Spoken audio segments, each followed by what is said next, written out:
Hi, welcome to Forgotten Legends of Sound. Today we are doing my pick. This is the Blue Nile with hats. I guess it's I don't know, sophisti-pop or I don't know, synth-pop, whatever. Sophisti-pop? You know, it's kind of that sort of stuff. Like it's the kind of stuff that I think adults would probably appreciate a little more than like when I was younger. I would probably find this album really boring, but now I think it's freaking captivating. There's something about it that is just so beautiful and so moving. And I only got into this album like I want to say 5 years ago or so. So it's like a fairly new record for me. It's not something that I grew up listening to or anything like that.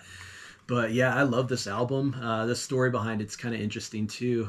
All the effort they put in order to make this record Where's the booklet?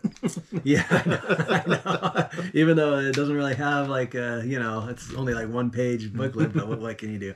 I'm excited to do this record.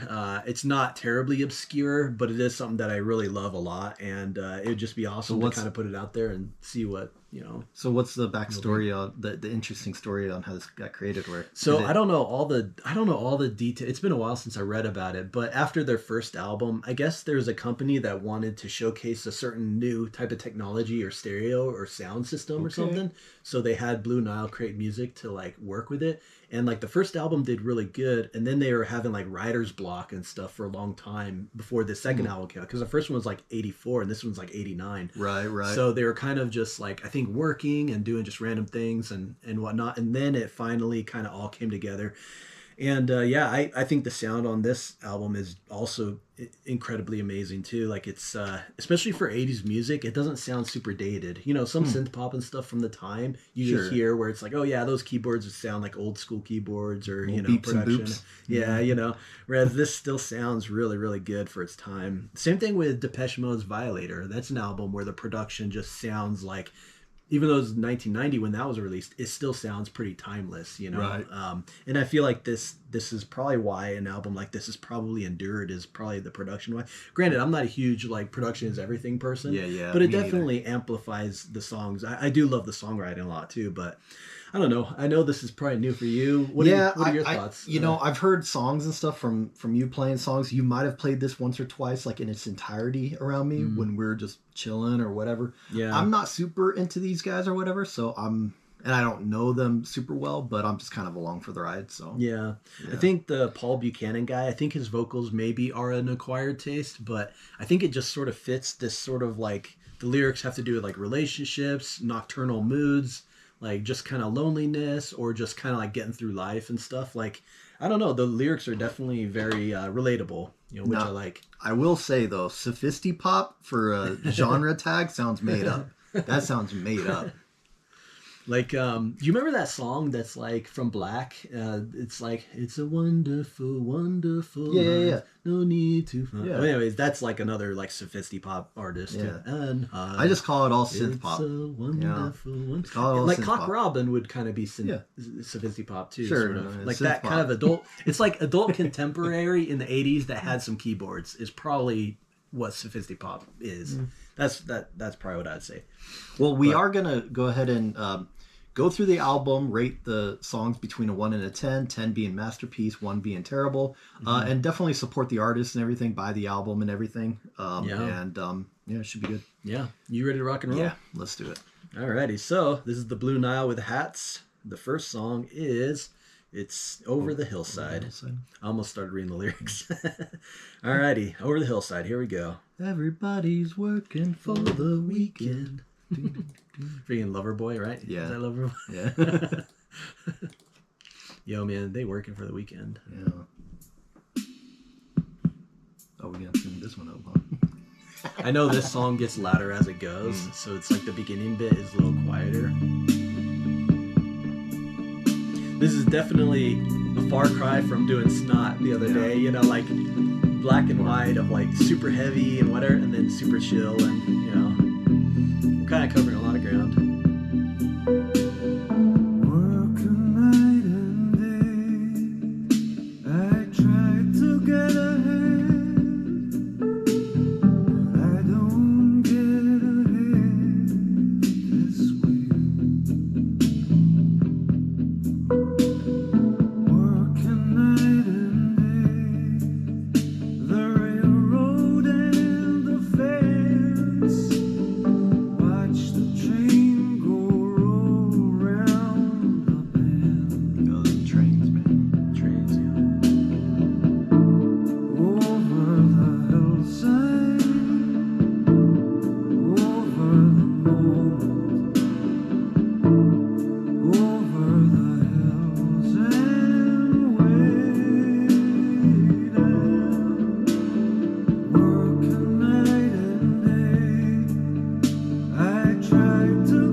trying on you.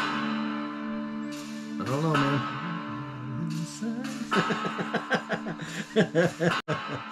It's so beautiful, huh, Kevin? Alrighty, I guess I'll go first. I think I'm. Go ahead. I think I'm giving it a 9.5. I really love how the music swells and it gets more engaging with all of the. Go down one. Oh, am I on the wrong thing? Yeah. Oh, thank you. Yeah, I love how. Oh, fudge. Mother fudger. Over the hillside. Okay, there we go. Now that one. I know. Okay, so this may not make any sense to the viewers, but I'm screwing things up on the computer end. But we're good now. We're good. So you do a 9.5. I do a 9.5. I love how it builds up. It starts off really small. It starts off really small. I like his voice. It's very affecting. There's this sense of like, it's kind of melancholic, but it also has this desire to sort of break free from like the mundane and the working day and night life and stuff. And yeah, I just love how it keeps building and building. I think it just sounds really beautiful. But I don't think it's a 10 though. I feel like it could have had more to be a 10. What do you think, Kevin? I'll give it a 5. It's just an average song. The whole bridge and everything, there's not a lot of differentiation. It just kind of plods along and goes along, and yeah, there's not really a whole lot there. I can understand if you're like alone and it's nighttime or whatever, and you're like 60 years old and you're feeling sensitive about the world, and you're like looking at the town that's no longer there, and then you just hear in your mind some trains going down, which the trains haven't gone down that track in 20 years. Then I can understand how this song would mean a lot to you or something. But I feel like without all that backstory and all of that sort of, I feel like it's so situational that it's just not. It's just like, very niche. You feel like if the moment was perfect and everything, then I could probably enjoy it more. Great, but it's not a song that I'm like, putting it on, and it's very temperamental, situational kind of music. And so if you're not in the mood and whatever, then it's not going to do anything. Yeah, no, I do agree. There is some sense to that. Like this music definitely hits harder when you're in the mood for it. Like that's for sure. But yeah, but I still. But there's really there's some bands and some artists and stuff where it's like, okay, like in a day-to-day process, you're like, your moods are like, I'm happy, I'm excited, I'm pissed off, I'm angry, I'm sad, and whatever. This particular album isn't for your general day-to-day mood. It's like a mood that you're into like once a month or once a year or whatever. It's not a very depending on who you are. Depending on who you are, sure. But I feel like there has to be some kind of nostalgic, kind of old-timey kind of, I don't know, mood or something. It's not, I don't know. Maybe I'm wrong. Maybe some people are like, I always throw this on whenever I'm feeling like happy and whatever. I don't know. But it's no, I do think that maybe there is something to that, like your own personality and how you approach music or whatever. I wonder if maybe some of this kind of music just fits maybe with my personality or whatever a little more. There's no drums. There's not a whole lot of guitar. I knew. There's not a whole lot of bass. There's not a whole lot of anything going on. So. But yeah, I think it's personality. Actually, I only got into this 3 years ago because I got into it when Chad lived with me. So it's only been like a few years, not 5 years ago. Anyways, sorry, just to correct that. But yeah, I think it's awesome. And yeah. You ready for the next track? This is the Downtown Lights. Yeah, let's do it. Track 2. Let's keep the momentum going. Usually 1 and 2 are that 1-2 punch. Okay, 2's already got a little more got some drums going. Yeah, like half the songs are really ballady, like track 1, and then half of them are like this, where they're a little more upbeat. But yeah, see, I could get behind some of this. Yeah, but when you got a guy just saying "over the hillside" over and over again, I'm like, yeah, you've played this one before. Yeah, I like this one a lot.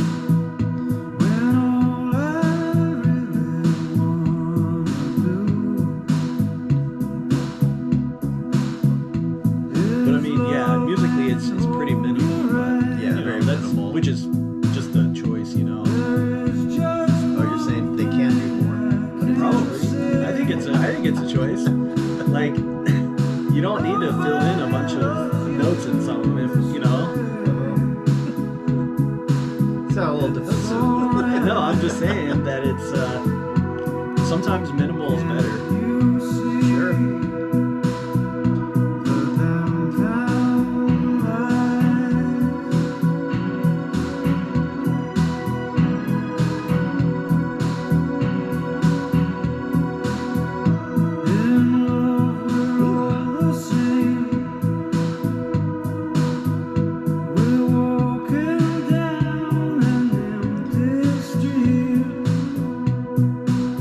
And with no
this vocalist reminds me of someone, and I'm trying to pinpoint who it reminds me of.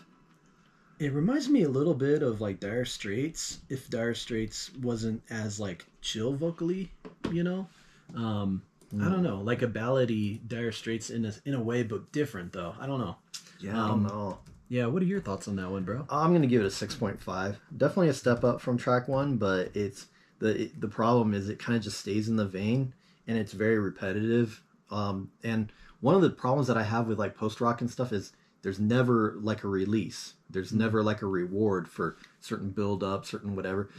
There's not a whole lot of like transitions. Everything is all about like the subtlety and whatever, and it's just not enough of a payoff for me to be like, oh, that's really cool, and like to be interested. It just kind of does its thing, and then it's over, and I don't feel like like for me, it's, I guess maybe I'm a bit economical with how I listen to music and stuff.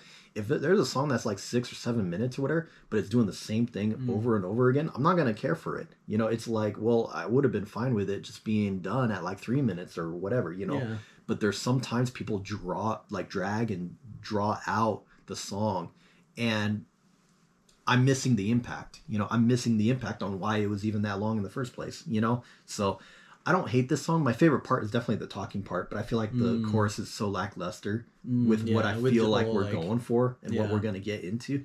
Like so maybe it just loses momentum and makes me feel like I got cheated somehow, you know? Like you kind of wish the chorus was more than just like, how do I know you feel it? Yeah. Like if it was more melodic chorus. Yeah, like exactly. Kinda, because when you got the drum starting, I'm like, okay, cool. And then it's like, sometimes I walk away. And I'm like, okay, we're getting somewhere. We're doing something, you know? And then it's just like, it's all right. It's all right. How do I know you feel it? How do I? And I'm like, oh, dude, like it just feels uninspired to me. It just feels like it's just going along, and I don't know. Maybe I'm just not the target audience, you know, and it is what it is. But try and explain why you give it a 10. Why is it a masterpiece? I give it a freaking 10, man. Whatever. I really like this song. I love the keys and stuff. I like the melancholic nature of it. This song is very much about like loneliness and wanting to know if someone loves you the way that you love them. And I think the lyrics are just kind of really affecting. And the chorus, like I do agree that it is repetitive. In some ways it's kind of like he's just wondering like, how do I know if you feel the way that I do, and like how do I know if it's even real and stuff. There's a loneliness, there's a sadness about the song that just really gets to me. And I think it sounds great, and I like when the guitar is kind of picking up at the end. I love this song, but at the same time, like, you know, I think a lot of your criticisms are pretty valid, you know. Like I think, you know, I think you and I both kind of just appreciate different things in music, you know, and I think that's totally cool. Yeah. You know, it'd be what it be. It'd be what it be. Yeah. You ready for Let's Go Out Tonight? Yeah. You're like, oh, only 7 songs. Now you're like, yeah. Fudge. No, I'm messing. You know, and we'll see if they can convince me, you know, yeah, in one of these songs or something. I don't know. We'll see. Yeah. We'll find out. All righty, Let's Go Out Tonight. This is another one of them slow ballad ones. I actually really like this one too, but yeah, whatever.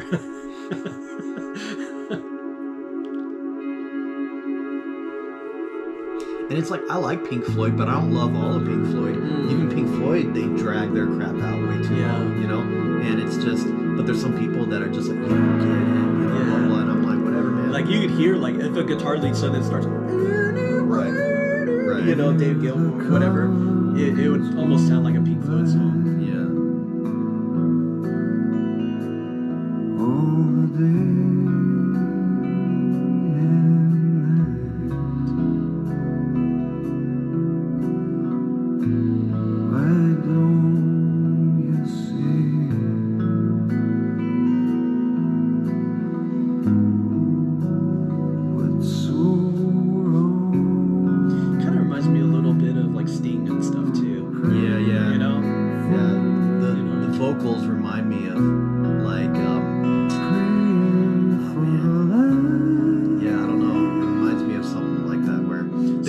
The guy doesn't sound like a singer. He sounds like kind of a normal guy singing.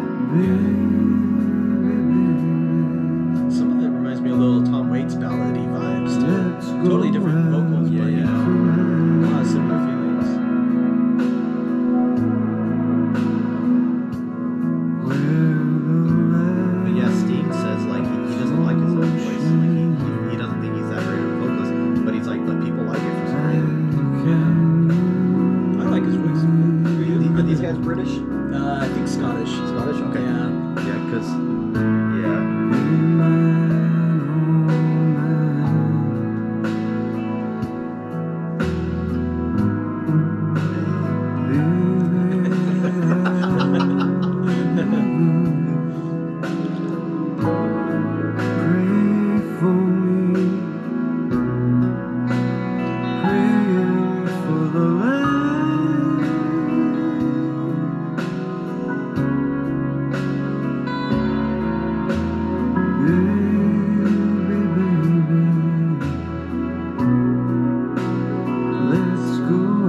Reminds me of Marillion too. Marillion. Yeah, Marillion. Yep. This is like Dude, the this is like, vocalist. yeah.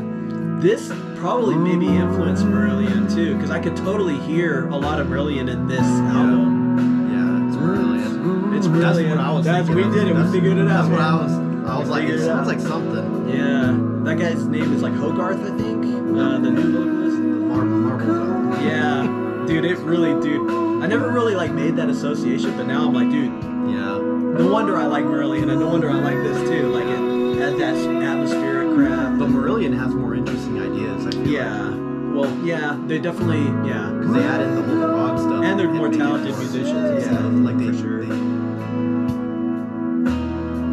Listen, just because we say it sounds like Marillion doesn't mean we gotta compare them to Marillion. But I could see if this totally being a Marillion ballad or something.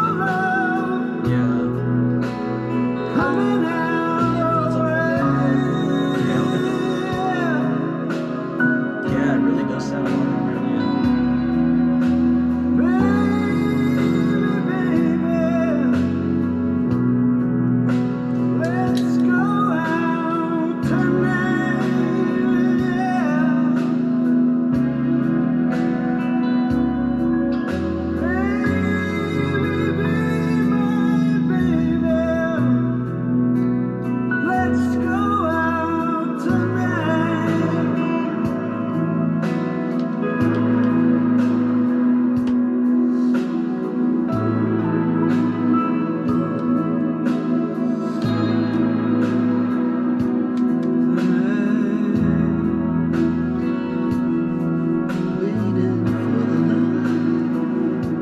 Sometimes those higher notes that he hits, it feels very Marillion-ish. Because he does kind of stuff like that too. Yeah. Like where you can hear the strength in his voice. Yeah, the exclaiming moments or whatever. Yeah, all that. Yeah. So, yeah, one more song. You can hang in there. Yeah. You got this, bro.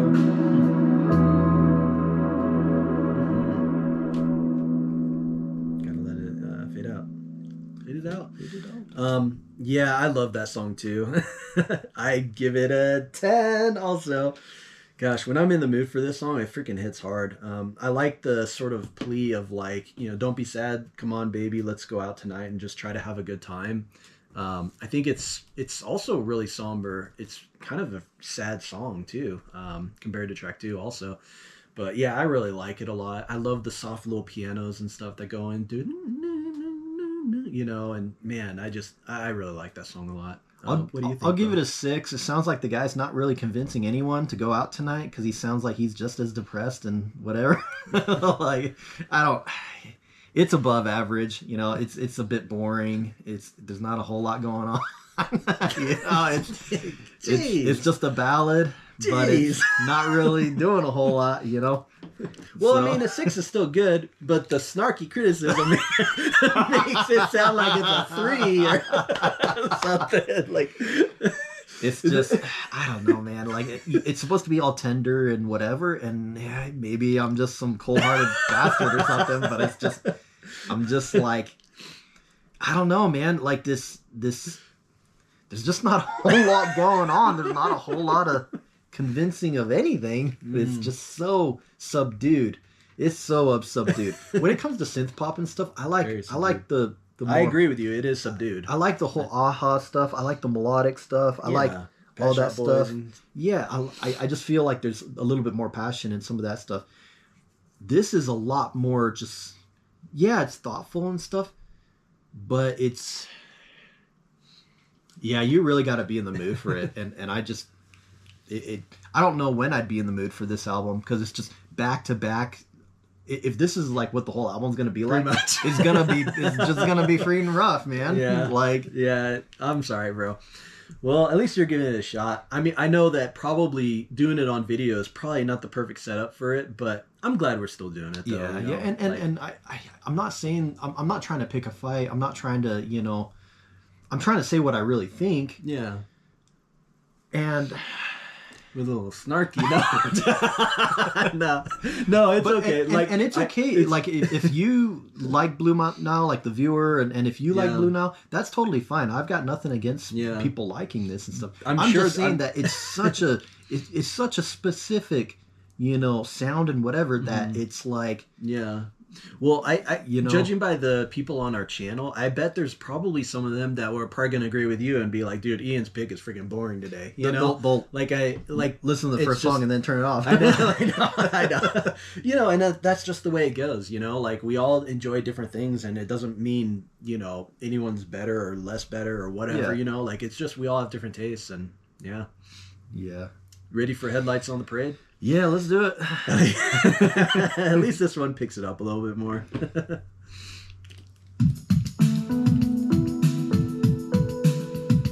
Yeah, it does sound like Marillion, though. Like, Marillion is totally,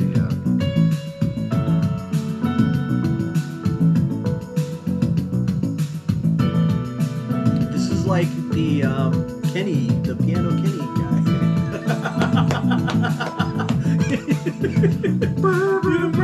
Regulate. I think you played this one too. Yeah. I purposely avoided probably the ballads and the slower ones because I was like, this might be an easier one to, share with someone. And these ones are like the singles too, so it makes sense,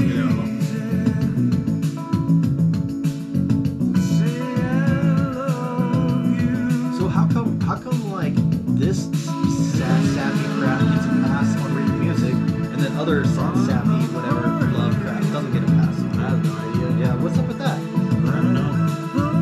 I didn't know there was sad stuff. Yeah, well, people hate on. Because I thought radio music and stuff, people would be like, it's all like touchy feely, like lovey stuff. And then they crap on all the stuff that's all like hard on your sleeve stuff. Yeah, I don't know. I mean, this kind of seems like the kind of stuff that they wouldn't like. But I don't know. Maybe, are these guys pretty underground or something? I don't think so, but I feel like young people don't know who they are. I feel like a lot of older people like them though. I just don't get why this love music is acceptable and then other stuff is all whatever, Yeah, no, I don't get it either.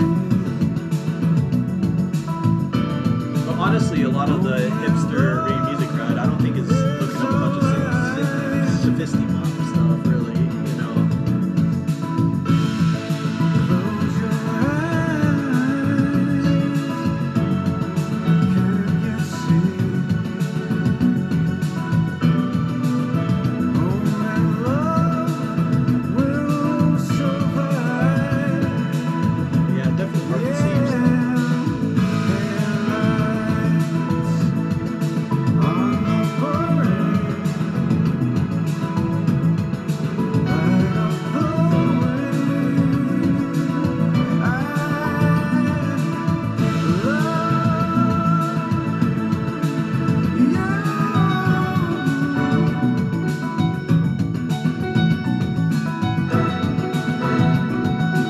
piano reminds me a bit of, Bruce Springsteen? No, the guy that sings Changes, Yeah, Bruce Hornsby. Bruce Hornsby. Yeah. This reminds me of That's what I meant.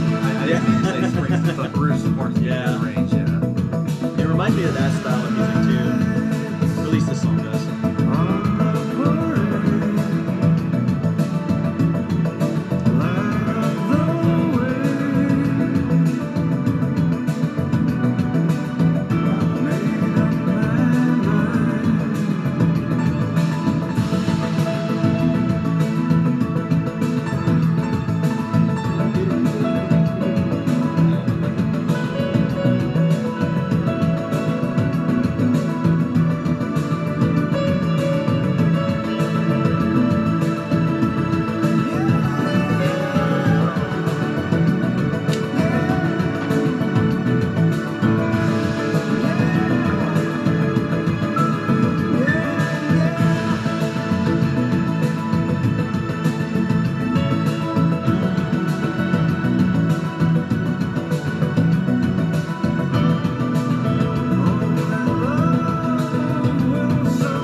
It's a masterpiece to me. Sense. Dude, I love this album.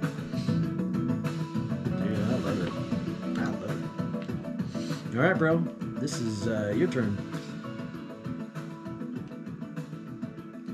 I'm gonna go ahead and give this one a 7.5. This is probably the best song so far. Definitely more upbeat and everything. Yeah. Some of the transitions into the chorus, headlights. It's nice and everything. I don't know if I'd really listen to it on my own or anything, but it's definitely the one that's most like, oh, okay, yeah, that's pretty good, But yeah, not much more to add.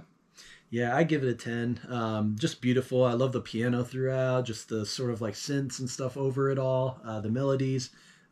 Yeah, maybe it's a tiny bit too long, but I don't know, it's still freaking awesome. I give it a 10. Yeah. I guess not much to say either. I do like the whole, like, this is like the most upbeat, optimistic song on the album. This one and maybe the last track. Just seeing a lot of headlights and being with the one you love. You know how it be. You ready for the next one from A Late Night Train? Yeah. A Late Night Train. Smooth and trail. Back to those more somber vibes.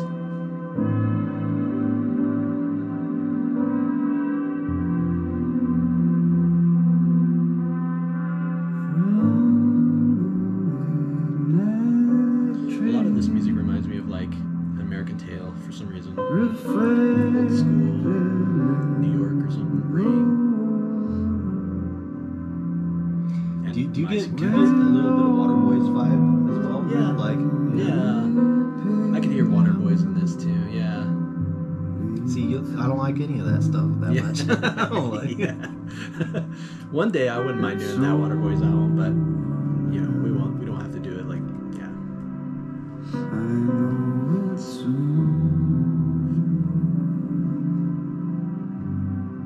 but I can't.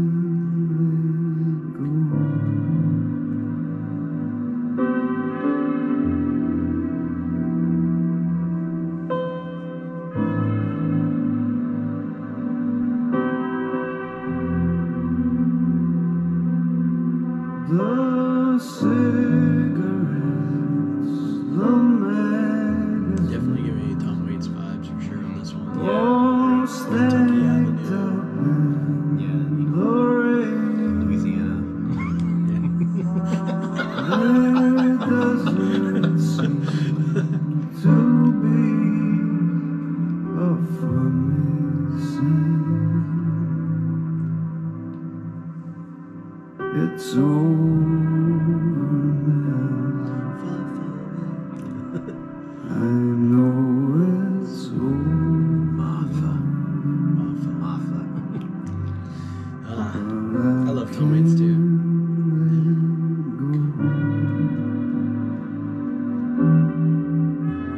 It's funny how like listening to this record with you, I'm like seeing all these parallels that I hadn't really like thought of or whatever put together. It's kind of interesting, but yeah. From that dream, the little towns go rolling by, and people in the station going home. It's over now. I know it's over. Some Paris, Texas crap. Yeah. Definitely some Paris, Texas crap going on. And has kind of similar benefits and shortcomings, if that makes sense. This definitely is freaking mood music for sure, though.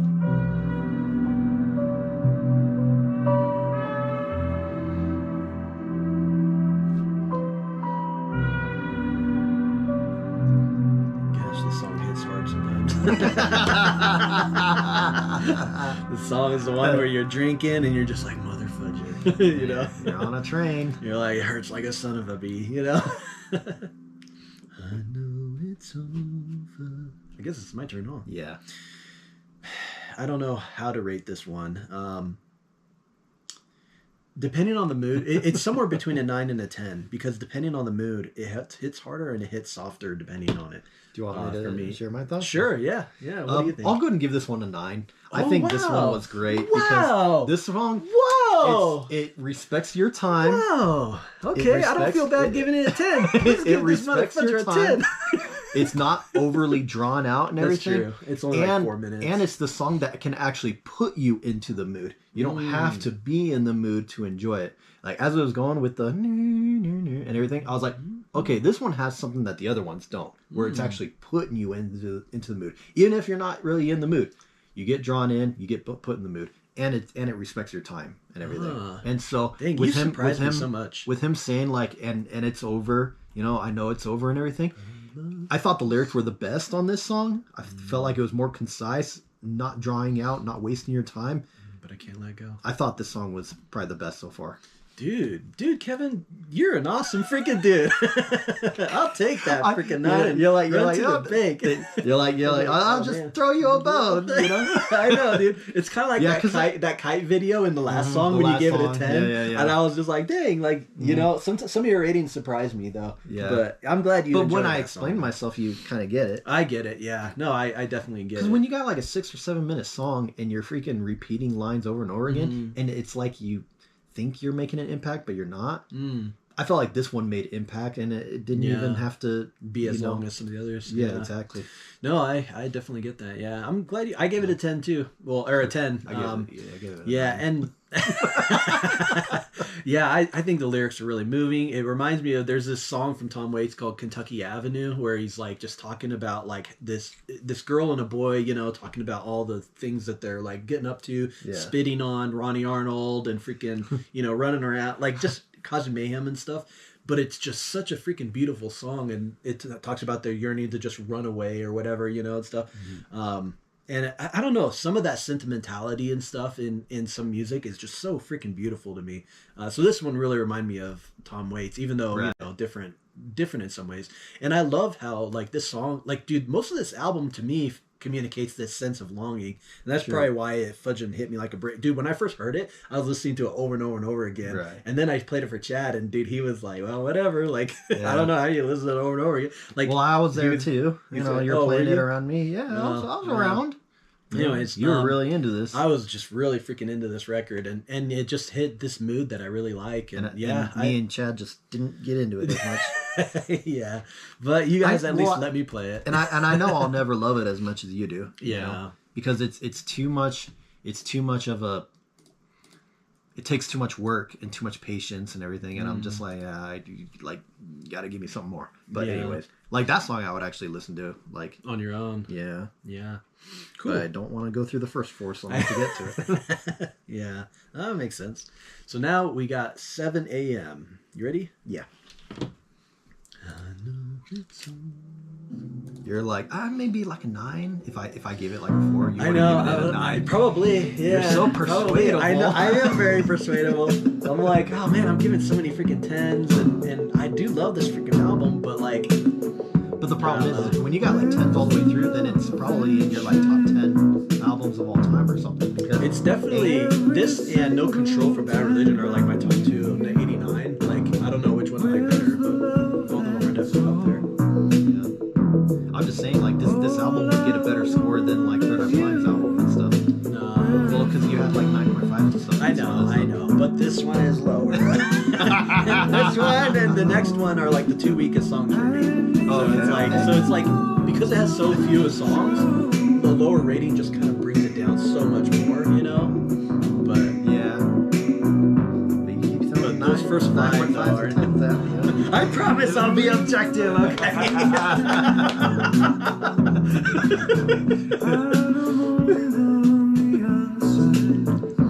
mean, I still dig these last 2 songs, but.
this definitely has more of a, almost like a hip hop vibe to it with that sort of,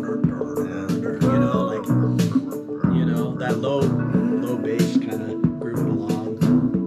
Reminds me of like hip hop or something. Even though musically and lyrically and whatever, it's not hip hop at all.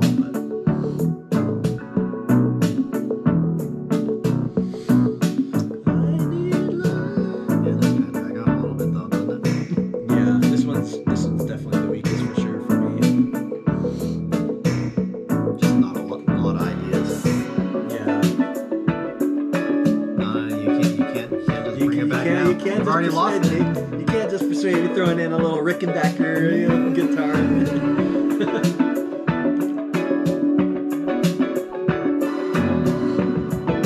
I feel like some of the drums and guitar tone and stuff reminds me a bit of Till Tuesday. But then she would be singing, and then they'd have more notes. Yeah. Or, but the tone of the guitar and the tone of the drums. Yeah, no, I agree with That's that. more of a pop. Yeah, a little pop.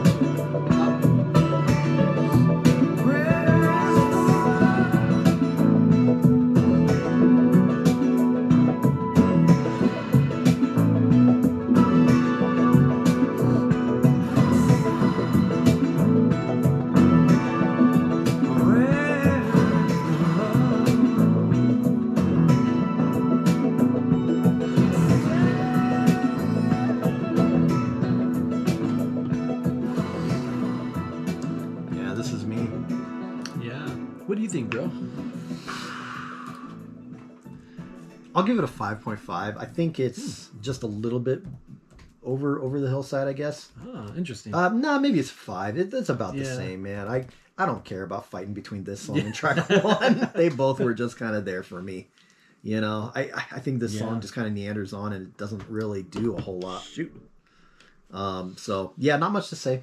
Yeah. Take it away. This one, I'm giving it a 7. It definitely is not as engaging as the other ones. And when I go through the album, I'm fine listening to it when I'm In going the through the context, entire album.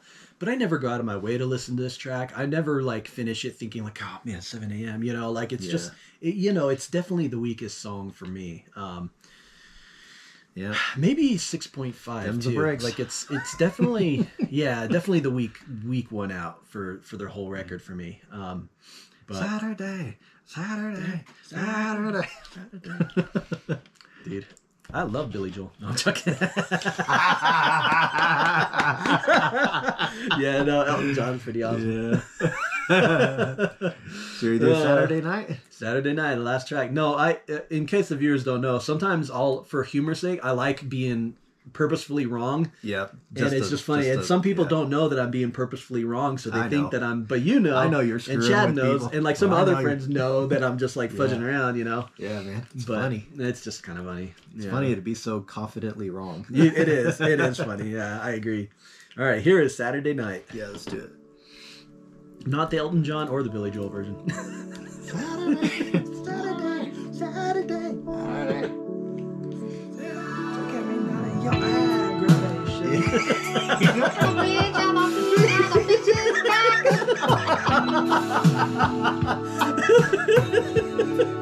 Oh, John, he'd be the wild guy. Hockey cat. Yeah, Elton John. Wow. This one is like probably one of the more optimistic ones too. This one at track 4. Yeah. The two.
it doesn't have that my balls energy, but it's pretty good.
Blue Nile, where you just chill out, riding trains or walking down streets at night.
We're just so pressing the time on stop. I was trying to help you out. Are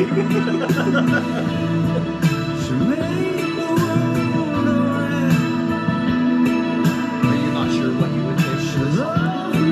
Not sure. I think I know. I want you to read the lyrics. I never read the lyrics, but he's saying the same thing over and over again. Like, you know, do you really love me? Do you really, really love me? Saturday night, you're an ordinary girl. I think I got the gist, man.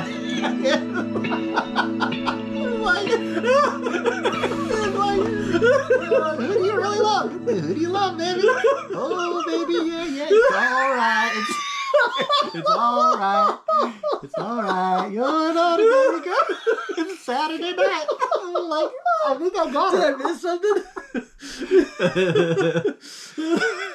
Ordinary girls. Oh man, that's so funny. Oh. I guess it's my turn, huh? Yeah. I give them that one at 8.5. musically, I feel like it's a little bit weaker. Like, I understand why it's the last track. They're trying to kind of be a little more grandiose and whatnot, especially with the strings and stuff, you know, at the end. But I wish the music was a little more engaging. But what I really love about it, sometimes this song does kind of move me because of the lyrics. Like, the lyric where he's like, I love an ordinary girl. She makes the world all right, you know? Love a Saturday night. Now it sounds funny because of you, but like other times, like to me, there's something so beautiful about that. Like there's something so beautiful about like, oh yeah, you know, we're regular people, but we also can love and have extraordinary like experiences and love and stuff. And I don't know, there's something about that is really moving to me. So yeah, 8.5. What do you think, bro? I'm gonna give it a 5.5. Yeah, this song was so just funny, kind though. of there for me, you know. And it was too long, man. 6.5 minutes, man. Yeah. And just they're I trying feel ya. to drive something home, but I just not feeling it, and it's just I feel you. Holmes. So Acid Bath fans can't complain because I gave this one a lower score. Lower score. 6.35. I think the other one What I gave was like Acid Bath? I think I gave it like a 6.78 or something. Oh. You know, something like that. Yeah. What the? Well, this is because- way better than Acid Bath. Yeah, but Acid Bath had that cool ballad song and I gave that a 9.5. There's that one. It was like track 6 or whatever. And, No, it's okay, man. You could like Acid Bath more than Blue Nile. Hey, man, don't. Hey, it's a free country. Yeah. I didn't know that's you were so such high. a big Acid Bath fan. I'm joking.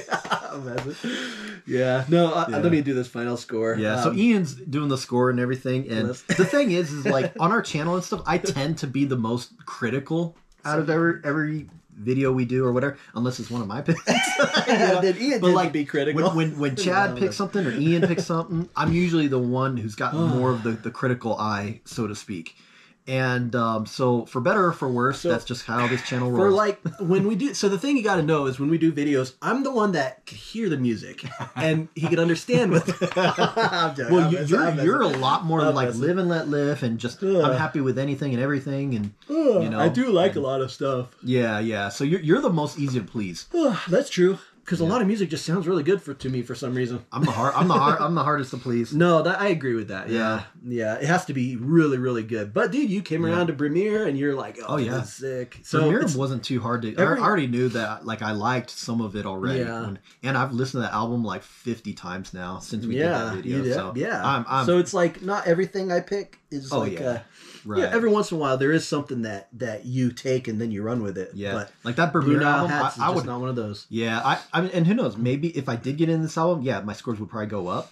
But Premiere, like all of those scores are wrong, you know, because all of them would be higher. Yeah, you know what I mean. Yeah, so true. Yeah, it is what it is. Okay, so let me just do the scores real quick. I gave it the higher score. I gave it a 9.21. Excuse me. Kevin gave it the lower score. He gave it a 6.35. So the overall score we give the Blue Nile Hats is 7.78. So pretty respectable. It's because of me.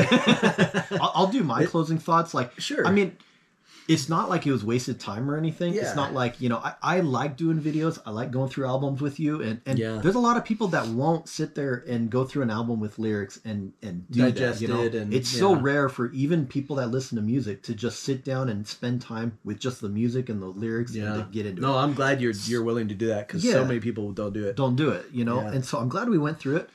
But I feel like there's some glaring flaws with this album. I feel like it just strikes a certain kind of vein over and over again, and there's not enough differentiation.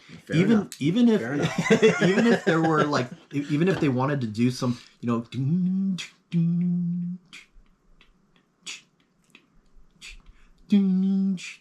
if they wanted to do something like that for a song, I would have loved some like transitions or some moments where it would just be like, and